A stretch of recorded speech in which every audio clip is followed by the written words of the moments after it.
Hey, what's up, SPINNERNSPORTS? I know I'm Chew spinning at one, but I wanted to kind of reply to what you've been saying sometimes about, last week you talked about, the fact that USC got upset by Washington, and we know this year they just, this week, they destroyed Washington State.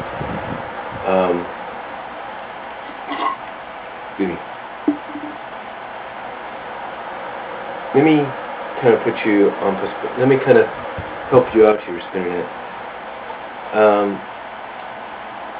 You see, what happened to USC last week, not yesterday, but last week against Washington, as you've mentioned, and as mentioned on ESPN and on CBS and NBC and ABC and wherever, yesterday was a trap. Last week was a trap game. You see, USC, it has nothing to do with the fact that they didn't have the quarterback like they did yesterday. But basically what happened is that USC walked into basically what it was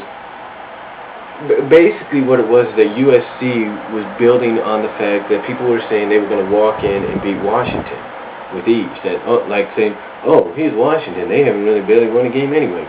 Okay, let's just wipe them off the map. What that does to a team, Spinnernet, is when the team, like say Washington, hears that, they get word of it. Well, basically, they get word of it. They show them video of it, of people saying those things for the past week or two. And all it does, it fires them up to the point that they're like, okay, they think we can't beat them. We'll show them. And what they do is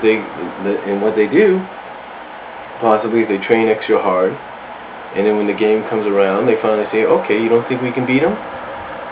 Kiss our ass. We're going to beat them. We're going to give them a game. And that's what they do. They end up giving the number 2 or number 3 ranked team in the country the game of their life, to the point that they actually beat them.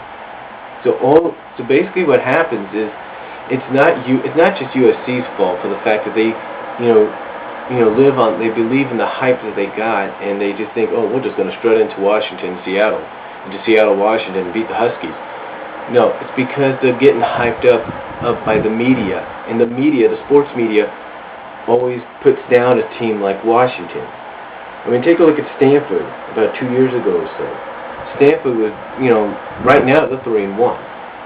But Stanford 2 years ago was one of the weakest teams in the Pac-10, to the point that people said, USC was going to beat them at home with ease. But what did Stanford do? All that did was hype Stanford up. All that did was infuriate Stanford to the point that just like Washington last week, they ended up beating USC at home. Not at their home, but at USC's home in Los Angeles. The same with UCLA. In November, about last year or two, I think it was last year or 2 years ago, everyone said that USC was going to beat UCLA. What happened? UCLA hears this media coverage, hears what the sports media has to say, and says, okay, we'll prove you wrong. And they end up doing that. Same thing with, and I hate to say this because I'm a Cal fan, I'm a Cal Golden Bear fan, same thing with Cal.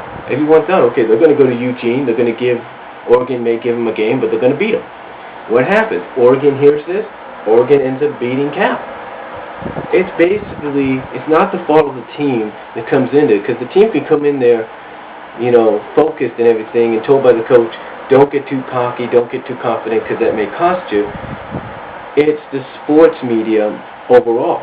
Maybe it is the cockiness of the team, but it's also mainly the sports media, that puts down all the teams that they feel are going to get beat with ease. I mean, I'm pretty sure in my old hometown of Lawrence, Kansas, a lot of people, sports media there, were putting down Southern Miss, saying, well, Southern Miss is going to come in and they're going to lose big time to Kansas. What happens? Yes, they lose, but they end up giving Kansas a game. See, it works either way.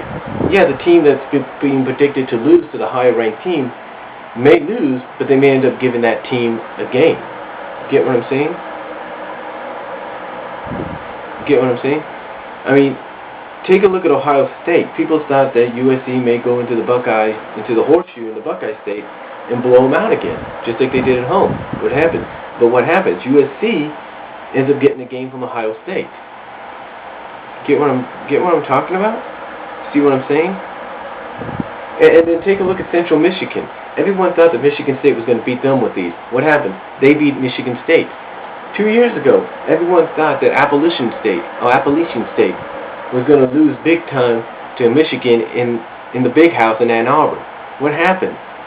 Appalachian State beat Michigan, a Division I AA school, beats a Division I A school. In other words, a football, an FSC school ends up being an FBC school, basically. Because the fact that the media was putting too much hype on that school, was basically putting that school down, saying they were going to lose. So overall, like I said, it's two factors. One, the school may get the team that's ranked high and everything may get too cocky and confident because of the media coverage saying that they're going to go in and stop that opponent of theirs that's weak. And secondly, it's the media coverage overall the second factor is the media coverage, because all that does is intensifies and angers the school that's being dubbed as a weak school to the point that they will not only give that higher ranked school a game, even if they lose, but they end up possibly beating them. So don't be surprised throughout the year if you start hearing this throughout the year, basically, oh, this team's going to go in and whack this team, or this team's going to whack this team. Don't be surprised if the team that's being told they're going to get whacked comes out and starts giving that team that's being hyped up as the team that's going to kill them a game. I hope that didn't sound too confusing, Spinnernet, but I hope you understand what I'm saying, and that's all I can say, and until next time, peace.